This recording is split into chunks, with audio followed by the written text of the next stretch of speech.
Periodos de la historia de Colombia. Los periodos de la historia de Colombia son 5.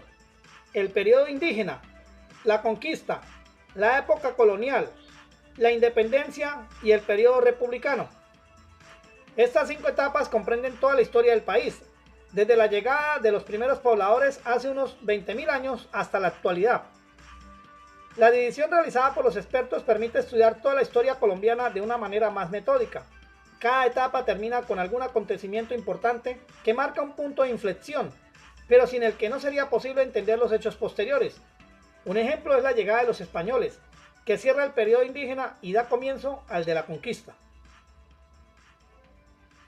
Después de los años de conquista, los españoles gobernaron las actuales tierras colombianas durante varios siglos. La invasión napoleónica de la península ibérica y el descontento de los criollos provocaron las guerras de independencia, cuyo éxito marcaron el comienzo de una nueva etapa. Finalmente, el fracaso de los intentos de crear una gran nación en esa zona de Latinoamérica provocó que comenzara el último periodo, el republicano. Este, que llega hasta la actualidad, vino marcado en sus inicios por enfrentamientos entre liberales y conservadores con sangrientas luchas civiles.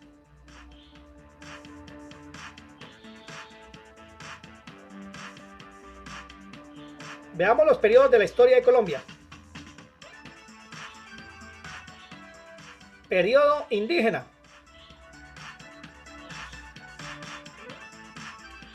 La llegada de los primeros seres humanos a territorio colombiano se produjo hace 20.000 años. Una de las teorías más aceptadas afirma que provenían de Norteamérica y entraron en Colombia por la costa Caribe y por el este. Desde esas zonas comenzaron a desplazarse hacia el interior hasta alcanzar los Andes. Los primeros grupos humanos de carácter nómada pisaron Colombia durante el periodo paleoindio. Se han encontrado evidencia de su presencia en la Amazonía colombiana, más concretamente en la Sierra de Chiribiquete. Igualmente también se han hallado rastros humanos en la sabana de Bogotá en el centro del país. Medellín y Cundinamarca son otras de las regiones en las que hay evidencias de la presencia de estos primeros pobladores. Ya en el periodo arcaico estos pueblos empezaron a adoptar el sedentarismo, aunque aún no estaba generalizado. Algunos grupos iniciaron prácticas agrícolas y se poblaron las orillas de los ríos, lagos y mares. El sedentarismo permitió que algunos pueblos evolucionaran social y culturalmente. Entre estos destacaron los muiscas y los taironas, ambos de la cultura chicha. Este primer periodo de la historia de Colombia se prolongó hasta el 1500 después de Cristo, cuando los españoles llegaron a la zona.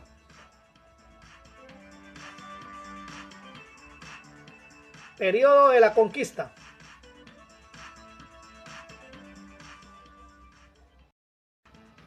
En 1492, Cristóbal Colón alcanzó tierras americanas en nombre de los reyes Isabel de Castilla y Fernando de Aragón. Su primer destino fueron las islas del Caribe. Aún pasarían algún tiempo hasta que los españoles iniciaran sus campañas de conquista del continente. Los primeros barcos españoles llegaron a Colombia en 1499. Algo más tarde, en 1501, otra expedición al mando de Rodrigo de Bastidas recorrió toda la costa que separa la Guajira de Cartagena de Indias. Sin embargo, el primer asentamiento en tierra firme no se fundó hasta 1509, San Sebastián de Urabá.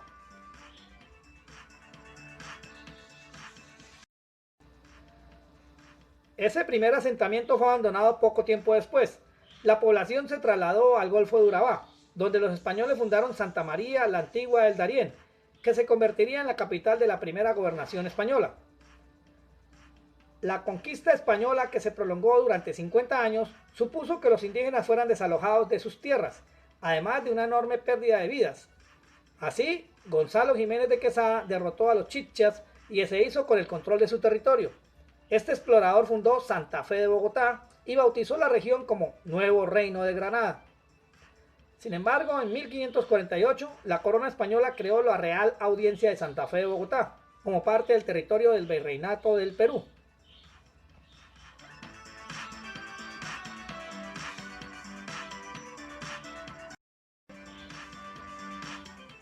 Período colonial.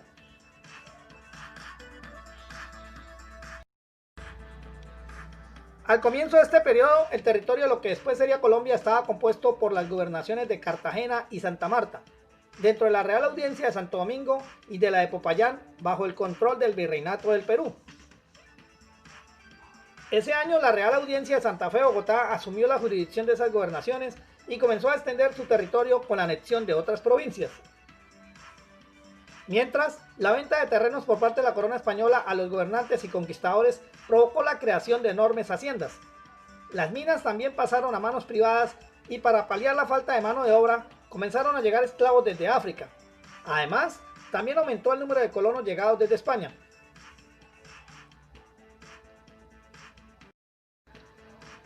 La dificultad de gobernar un territorio tan grande como el del Virreinato del Perú fue una de las causas que llevó a Felipe V a crear en 1717 el Virreinato de Nueva Granada. Este englobaba las audiencias de Santa Fe, Panamá y Quito, además de las provincias de Venezuela. Este virreinato fue disuelto y vuelto a formar en varias ocasiones. Su capital era la ciudad de Santa Fe, aunque las decisiones importantes seguían siendo tomadas en España. Periodo de la Independencia. Las ideas de la Ilustración llegaron a territorio americano a fines del siglo XVIII. En 1793, Antonio Nariño tradujo Los derechos del hombre y del ciudadano en medio del creciente descontento de los criollos. La invasión napoleónica de España y la abdicación forzosa del rey Fernando VII provocaron el surgimiento de movimientos independistas en toda Latinoamérica. En Bogotá se produjo una revuelta en 1810. Esta insurrección acabaría siendo el germen de un efímero periodo de independencia, denominado la Patria Boba, que duró hasta 1816. Sin embargo, estallaron numerosos conflictos internos entre los partidarios del federalismo y los del centralismo, una constante en la historia colombiana. La guerra entre centralistas y federalistas terminó en diciembre de 1814, cuando el ejército de Simón Bolívar se hizo con el control de Santa Fe, Bogotá y de Cundinamarca. A pesar de la creación de una federación, la reacción de los españoles acabó con la primera experiencia independiente del territorio colombiano.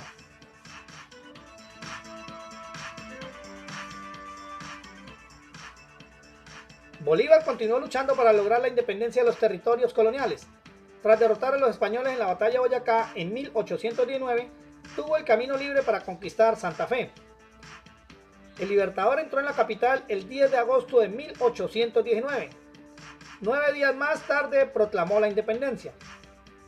Con esto, el territorio que había sido parte del Virreinato de Nueva Granada se convirtió en la República de la Gran Colombia, de carácter federal.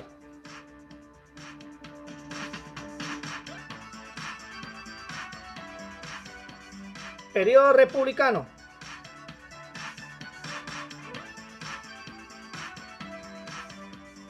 El último periodo de la historia de Colombia abarca desde 1819 hasta la actualidad. Su inicio corresponde a la proclamación del país como república. Este periodo, sin embargo, cuenta con varias etapas con características muy diferentes, muchas de ellas marcadas por las guerras civiles.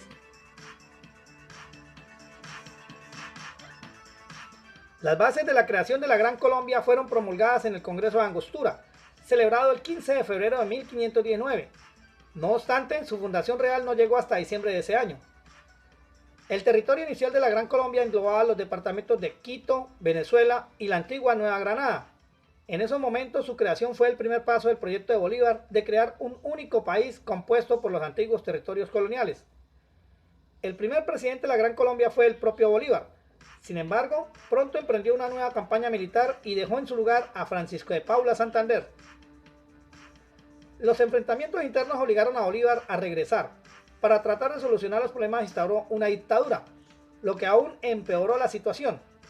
Finalmente, la Gran Colombia se dividió en 3 naciones: Venezuela, Ecuador y Nueva Granada. Tras la separación de Venezuela y Ecuador, el 17 de noviembre de 1831 se promulgó una nueva constitución, mediante la cual se creaba la República de Granada. En esos momentos, su territorio era el mismo que el del antiguo virreinato en 1810. Durante este periodo aparecieron los dos partidos que marcarían el resto de la historia del país: el Partido Liberal y el Partido Conservador.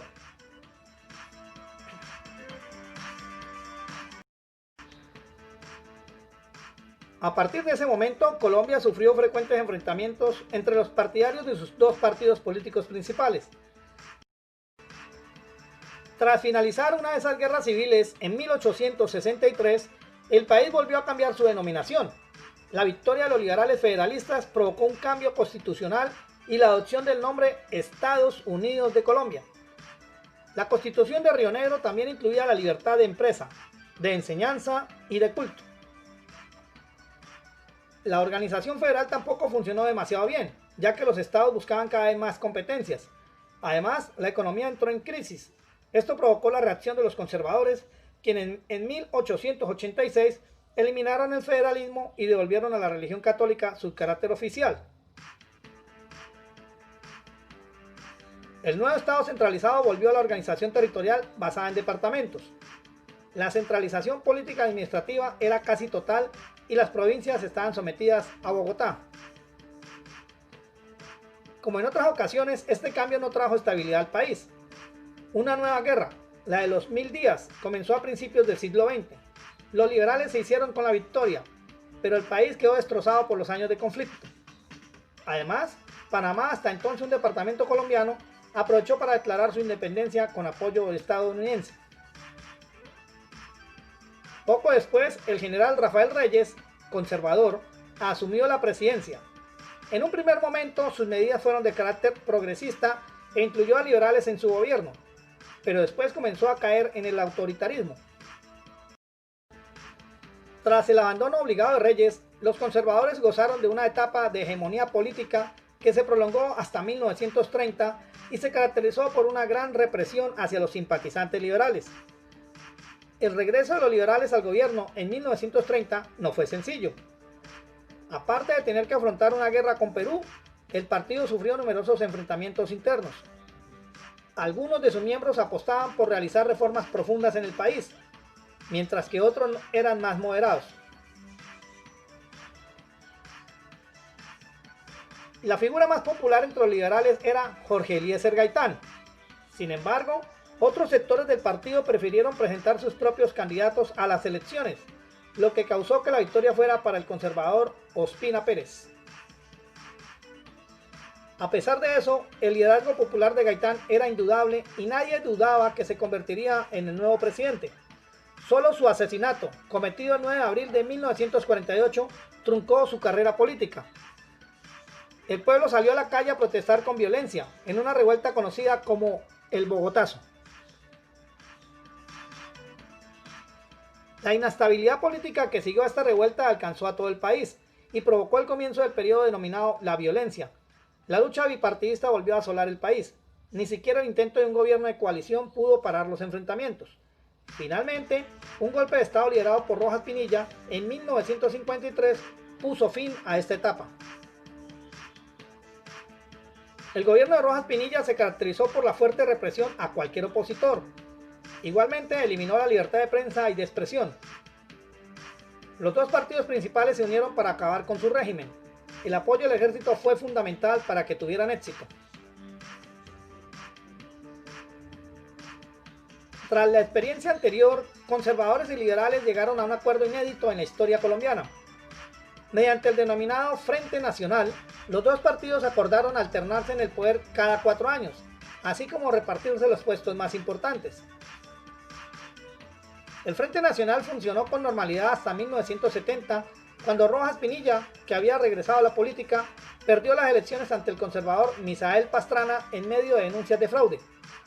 Una de las consecuencias fue la aparición de grupos armados como las FARC o el Movimiento 19 de Abril. Las décadas siguientes estuvieron marcadas por los enfrentamientos del gobierno con esos grupos armados, a los que se unió el Ejército de Liberación Nacional. La violencia empeoró con la aparición de grupos paramilitares que combatían a la guerrilla, sin olvidar el poder creciente de los carteles de la droga. Los atentados, las violaciones de los derechos humanos y los secuestros fueron habituales durante más de 30 años. En los años 90, el M-19 abandonó las armas y decidió participar en la vía política. Al año siguiente, el presidente César Gaviria Trujillo impulsó la promulgación de una nueva constitución. A pesar de la incorporación del M-19 al sistema de partidos, las FARC continuaron actuando en buena parte del país. La respuesta gubernamental varió desde el intento de diálogo del presidente Andrés Pastrana a la respuesta militar del presidente Álvaro Uribe Vélez. Finalmente, en 2017, el gobierno de Juan Manuel Santos y las FARC firmaron un acuerdo que ponía punto y final a la actividad armada del grupo.